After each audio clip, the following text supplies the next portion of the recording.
बिस्मिल्लाहिर्रहमानिर्रहीम। अस्सलाम वालेकुम नाजरीन, आप यूट्यूब चैनल देख रहे हैं, मैं इमरान खान हूँ। नाजरीन, सबसे बड़ी खबर ये है और सबसे बड़ी हकीकत ये है कि बलूचिस्तान में पाकिस्तान की इंटेलिजेंस एजेंसियों को बहुत बड़ी शिकस्त हुई है। एजेंसियों का काम जंग लड़ना नहीं होता, उनका काम होता है कि कोई भी हमला होने जा रहा हो, मुल्क के खिलाफ कोई भी बड़ी साजिश हो रही हो, मुल्क के दुश्मन किसी जगह पे कोई कार्रवाई कर रहे हो, तो पहले से उसका पता लगाकर अपनी इंटेलिजेंस के जरिए से उसको नाकाम बनाना और वक्त से पहले कार्रवाई करना, वक्त से पहले दुश्मन को नाकाम बनाना। अब ये काम पूरी दुनिया की एजेंसियां करती हैं। एजेंसियों की आपस में लड़ाई भी चलती रहती है, दूसरे ममालिक में एजेंसियां कार्रवाई भी करती रहती हैं और अपने मुल्क को बचाने के लिए भी किरदार अदा करती रहती है। ज्यादातर इस वक्त जो दहशतगर्दी का दौर है, इस दौर में जो इंटेलिजेंस एजेंसियां हैं उनकी ज्यादा तवानाई इस बात के ऊपर खर्च होती है कि वो दहशतगर्दी के बड़े वाकयात को होने से पहले नाकाम बनाएं और उसे रोकें। जहां पर भी दुनिया में दहशतगर्दी का कोई बड़ा वाकया होता है तो इंटेलिजेंस एजेंसियों के ऊपर मलबा गिरता है और बड़े बड़े इंटेलिजेंस ऑफिसर्स जो है वो इस्तीफा देते रहते हैं। तो ये बड़ी थैंकलेस किस्म की जॉब होती है।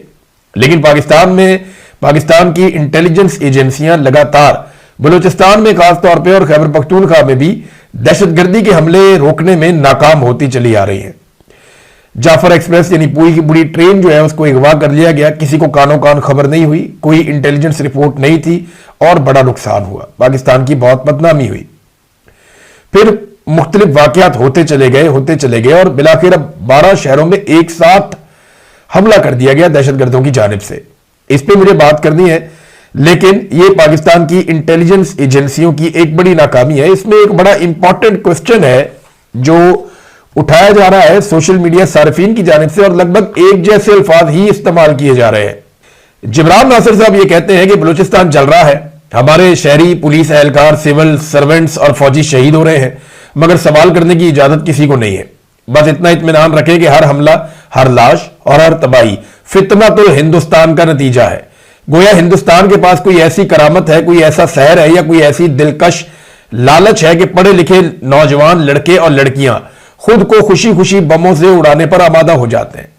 यह बड़ी अलार्मिंग सिचुएशन है। देखें, जब इतनी बड़ी नाकामी हो जाएगी ना तो फिर सवालात उठेंगे और फिर जो सवाल नहीं उठाएगा इसका मतलब है उसके पास दिमाग ही नहीं है और फिर जो नहीं पूछेगा सवाल इसका मतलब है वो अपने मुल्क का वफादारी नहीं है, वो अपने मुल्क को आगे बढ़ता हुआ देखना नहीं चाहता। देखिए, ये भारत की एक कामयाबी है, ये पाकिस्तान की हुकूमत कह रही है, मैं नहीं कह रहा। वो इस तरह की फितनतुल हिंदुस्तान पाकिस्तान इसको करार देता है। यह बात डीजी आईएसपीआर ने भी की है और यह बात पाकिस्तान के आर्मी चीफ ने भी की है और वो बार बार ये कहते हैं कि बलूचिस्तान में जो भी दहशतगर्दी के वाकयात हो रहे हैं, खुसूसन जो BLA कर रही है, यह फितनतुल हिंदुस्तान है, यानी इनके पीछे भारत है और भारत इनको सपोर्ट करता है और भारत ये हमले पाकिस्तान में करवा रहा है। अब अगर ये हमले पाकिस्तान में भारत करवा रहा है तो फिर पाकिस्तान क्या कर रहा है? यानी अगर भारत कर रहा है तो भारत तो कामयाब हो रहा है। और दूसरी बात यह है कि भारत ने तो भी हाल ही में एक फिल्म भी बनाई है और वो अक्सर बनाता रहता है कि पाकिस्तान के अंदर हम मुदाखलत करते हैं। यानी अभी हाल ही में उन्होंने एक फिल्म बनाई जिसमें वो बता रहे हैं कि पाकिस्तान में दहशतगर्दी के लड़ाई झगड़े के वाकयात के अंदर और बदअमनी के वाकयात के अंदर हम अपने एजेंट्स को मुलव्वस करते हैं और वो ये कार्रवाइयां करवाते हैं। भारत तो इसको छुपाता नहीं है। देखिए, कोई फिल्म जब रिलीज होती है तो वो सरकार की अप्रूवल के साथ रिलीज होती है, तो भारतीय सरकार खुद ये प्रोपेगेंडा फैला रही है। पाकिस्तानी सरकार भी ये कह रही है कि बलूचिस्तान में जो भी दहशतगर्दी हो रही है इसके पीछे भारत है। तो भारत को जवाब कौन देगा और कैसे देगा? अब जिन एजेंसियों ने भारत को जवाब देना है वो एजेंसियां और वो इदारे सारे पाकिस्तान तरीके इंसाफ को जवाब देने पे जुड़े हुए हैं।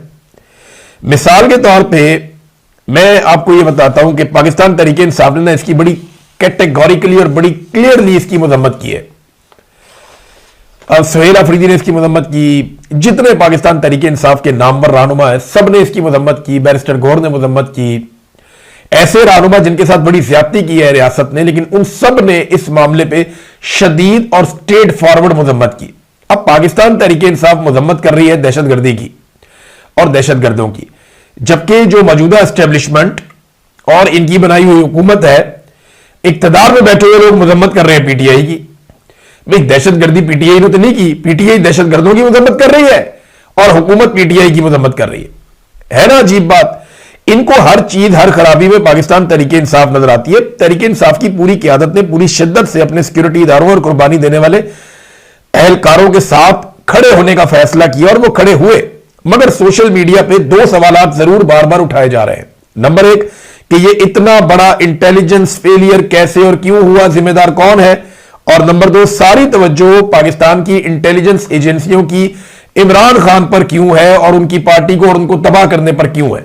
ये जो असल काम है वो वाला काम क्यों नहीं कर रहे और इस काम की तरफ ही आपने अपनी सारी की सारी तवज्जो क्यों लगाई हुई है?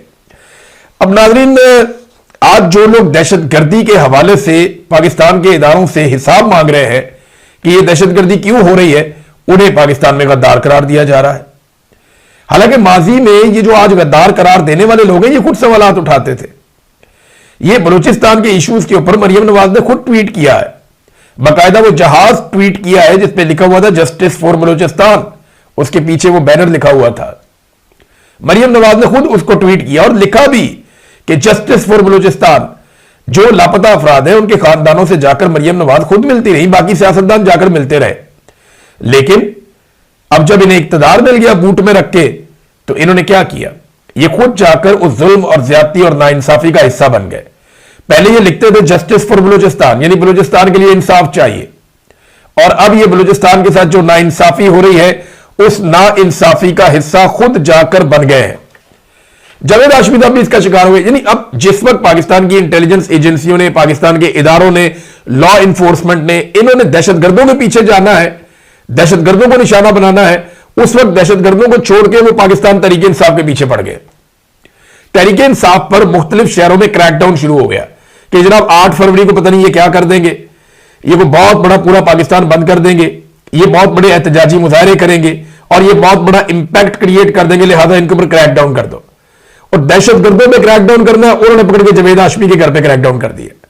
दहशतगर्दों में क्रैकडाउन करना, उन्होंने पकड़ के पाकिस्तान तरीके इंसाफ पे क्रैकडाउन शुरू कर दिया और जगह जगह छापे मार रहे हैं, लोगों के घरों के अंदर चादर और चार दीवारी का तकद्दुस एक मरतबा फिर पामाल कर रहे। तवज्जो जिधर देनी है उधर नहीं दे रहे, जिधर नहीं देनी उधर दे रहे। अच्छा, जावेद हाशमी साहब के घर के ऊपर जो अटैक हुआ, उनके घर के मुताबिक लोग गिरफ्तार भी हो गए और उनका एक नवासा है उसका सर फट गया। छोटा सा बच्चा उन्होंने गोद में बैठाया हुआ था। वो बता रहे हैं जनाब कि बड़ा जुल्म हुआ हमारे साथ कि दर्जनों पुलिस वाले घर के अंदर घुस गए और उन्होंने छापा मारा। सब जानते हैं कि ये जावेद हाशमी साहब के साथ क्यों हुआ, नाम लगाया हुआ कि जी बिजली चोरी का मामला है उसलिए आके पकड़ लिया। ये तो बाहर नहीं होता है ना, असल मामला तो कोई और है। कभी भैंस चोरी में पकड़ा जाता है सियासतदान बेचारा, कभी मंशियात चोरी में पकड़ा जाता है सियासतदान बेचारा। तो ये सियासतदानों के साथ होता है जब भी कभी वो एस्टेब्लिशमेंट को चैलेंज करते हैं। जावेद हाशमी साहब के 3 ट्वीट्स हैं जिन्होंने पूरे निजाम को हिलाया। वो तीनों ट्वीट्स मैं आपको पढ़ के सुनाता हूं जिसकी वजह से जावेद हाशमी के साथ ये सारा कुछ किया गया। अभी थोड़े दिन पहले हम देख रहे थे जावेद हाशमी साहब एक शादी में गए हुए थे, गालिबन ये ख्वाजा साद रफीक साहब की फैमिली से रिलेटेड शादी थी। तो वहां कैप्टन सफदर अपने हाथ से जावेद हाशमी साहब को खाना खिला रहे थे। जावेद हाशमी साहब को थोड़ा प्रॉब्लम भी है ना, तो वो अपने हाथ से, वो पैरालाइज भी नहीं, वो उनको अपने हाथ से खाना खिला रहे थे। एक तरफ ये मोहब्बतें शो करते हैं, दूसरी तरफ इतना जुल्म और जबर और फस्तायत है। और ये जुल्म और जबर के साथी हैं ये पीएमएलएन वाले। असल में तो ये जुल्म पाकिस्तान की मिलिट्री एस्टेब्लिशमेंट करती है। तो जावेद हाशमी साहब ने कहा जी बलूचिस्तान के हालात देखकर मेरा दिल बहुत गमजदा है। सालों की नाकाम पॉलिसियां और बलोच अवाम को गुलाम बनाने वाली सोच का अंजाम यही होना था। इस्लामाबाद आपके पास आई मारंग बलोच और बलोच खवातीन जिनका मुतालबा सिर्फ यही था कि उनकी बात ही सुन ली जाए। आपने ना सुनी, आपने राब्ते की हर दीवार गिरा दी, बलोच अवाम को दीवार से लगा दिया। काश कायदे आजम की कोयटा स्टाफ कॉलेज की तकरीर पर अमल किया होता तो आज कोयटा बच जाता, काश अपनी बैरिक्स में ही रहते। ये जावेद हाशमी साहब ने ट्वीट किया, रोला पड़ गया, पढ़ना था। एक और उन्होंने ट्वीट किया, ये सुन ले आप जरा, आपको पता चल जाएगा कि किन बातों पे एस्टेब्लिशमेंट को बहुत गुस्सा आता है।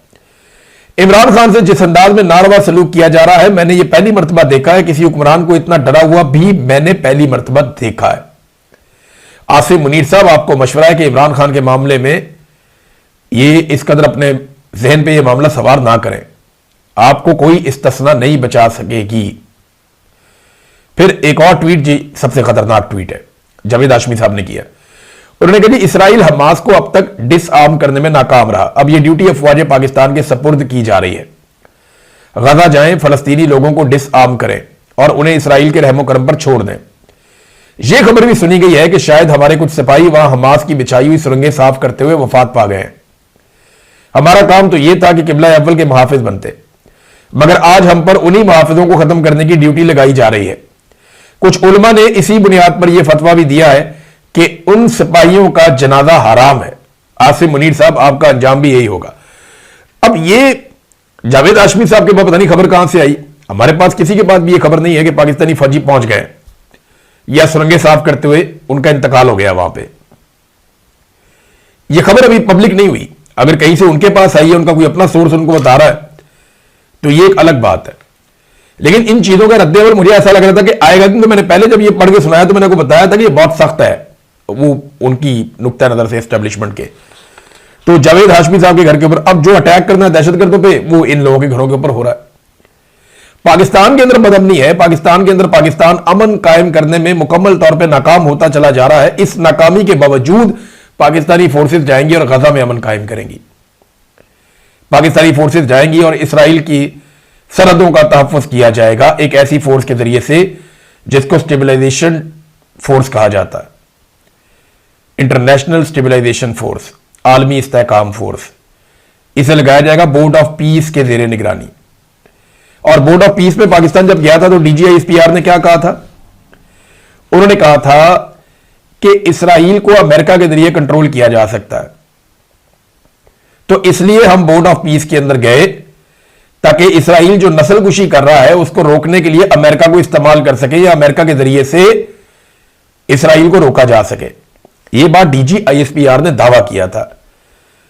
गुज़िश्ता 2 दिनों में 40 से ज्यादा फलस्तीनी शहीद कर दिए गए, जिनमें बच्चे शामिल हैं। अब यह नस्लकुशी नहीं है तो और क्या है? 500 से ज्यादा फलस्तीनी शहीद हो गए हैं जब से जंगबंदी हुई है, और ये 40 से ज्यादा, कुछ 43 बता रहा है, कुछ 46 बता रहा है, ये तादाद बताई जा रही है। ये लोग 2 दिन में शहीद हुए। सिर्फ हफ्ते वाले दिन एक दिन में लगभग 40 लोग शहीद हो गए। 11 लोग एक दिन पहले बताए जा रहे थे, अब ये अलग अलग तादाद मुख्तलिफ लोग बता रहे हैं। तो ये शहादतें हो रही हैं, तो बोर्ड ऑफ पीस में पाकिस्तान क्या कर रहा है? पाकिस्तान ने तो दावा किया था और बड़ी खुशियां मनाई थी, बड़े कहकहे लगाए थे कि हम डोनाल्ड ट्रंप के जरिए से इसराइल को कंट्रोल कर लेंगे। तो कीजिए साहब कंट्रोल।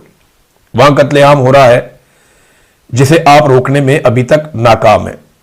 तो दहशतगर्दों पे क्रैकडाउन करने की बजाय पाकिस्तान तहरीक इंसाफ पे क्रैकडाउन किया जा रहा है, और क्रैकडाउन की वजह जो है वो 8 फरवरी है कि जनाब 8 फरवरी को जो भी होने जा रहा है इसको रोको हर हाल में।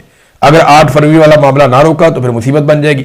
अब इमरान खान साहब की जो आंख में एक प्रॉब्लम है और उसकी वजह से उनको ट्रीटमेंट के लिए लाया गया अडियाला जेल से निकालकर पिम्स अस्पताल तक। असदुल्ला खान साहब ने इस खबर को ब्रेक किया था, ये उनका क्रेडिट है, उनका रहेगा, ये बहुत बड़ी खबर है। तो इतनी बड़ी खबर ब्रेक करना एक बड़ा एजाज होता है, मैं बतौर सहाफी ये समझता हूं।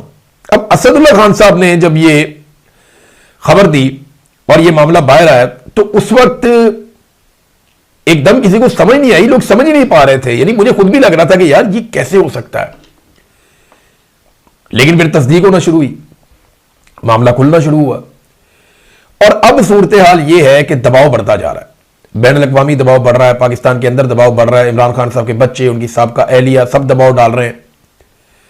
आलमी जरीदों में, अखबारात में हर जगह ये चीजें छप रही हैं। आलमी रहनुमा इसके बारे में पूछ रहे हैं। डिप्लोमेटिक इनक्लेव के अंदर यही बातें चल रही हैं। जितने भी सफीर पाकिस्तान में मौजूद हैं वो पाकिस्तान की गवर्नमेंट से इसी बारे में बातचीत पूछ रहे हैं अपने अपने सोर्सेज से।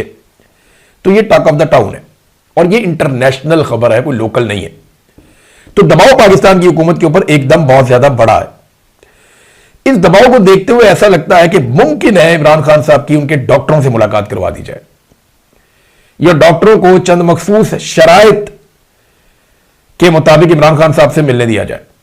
यह मुमकिन है, और यह भी मुमकिन है कि इमरान खान साहब की किसी एक बहन की भी मुलाकात करवा दी जाए। शायद इसके इम्कानात कम है, लेकिन हो सकता है इमरान खान साहब की बहन की मुलाकात भी करवा दी जाए। और इस बारे में बड़ी लगातार डिस्कशन हो रही है ऐवानों में। हुकूमत यह समझती है कि यह अब करवा देना चाहिए। एस्टेब्लिशमेंट यह समझती है कि इमरान खान साहब से इस वक्त मुलाकात करवा के एक नई मुसीबत गले डल जाएगी और आसिम मुनीर साहब की मुश्किलात में और हुकूमत की मुश्किलात में इजाफा हो जाएगा। अब ये कशमकश चल रही है हुकूमत के अंदर, एक गिरोह है वो समझता है नहीं करवाए मुलाकात, कल को हमने भी गिरफ्तार ही होना है। सियासतदानों की तो यही किस्मत है ना। अब ये जर्नैल थोड़ी है जो जजीरों पे चले जाएंगे, सियासतदान है बेचारे, तो उनकी तो बेचारों की यही किस्मत है। तो मामला ये है कि एक गिरोह ये कह रहा है जनाब कि करवाएं मुलाकात, दूसरी तरफ लोग ये कह रहे हैं कि ना मुलाकात ना करवाना, फंस जाओगे, ये कोई तहरीक खड़ी कर देंगे, इमरान खान साहब कोई पैगाम भेज देंगे। अब मामला यहां पे आके रुका हुआ है और कोई हल इसका निकल नहीं रहा। एक बात और नाजरीन, मैं आपको बलूचिस्तान में दहशतगर्दी उसके हवाले से आपको मैं कहना चाहता हूं, और ये जरूरी है बात। दो चीजें, नंबर एक, पाकिस्तान ने बार बार कहा कि ये जो भी हो रहा है ये इंडिया कर रहा है, तो हम इंडिया के खिलाफ क्या कर रहे हैं?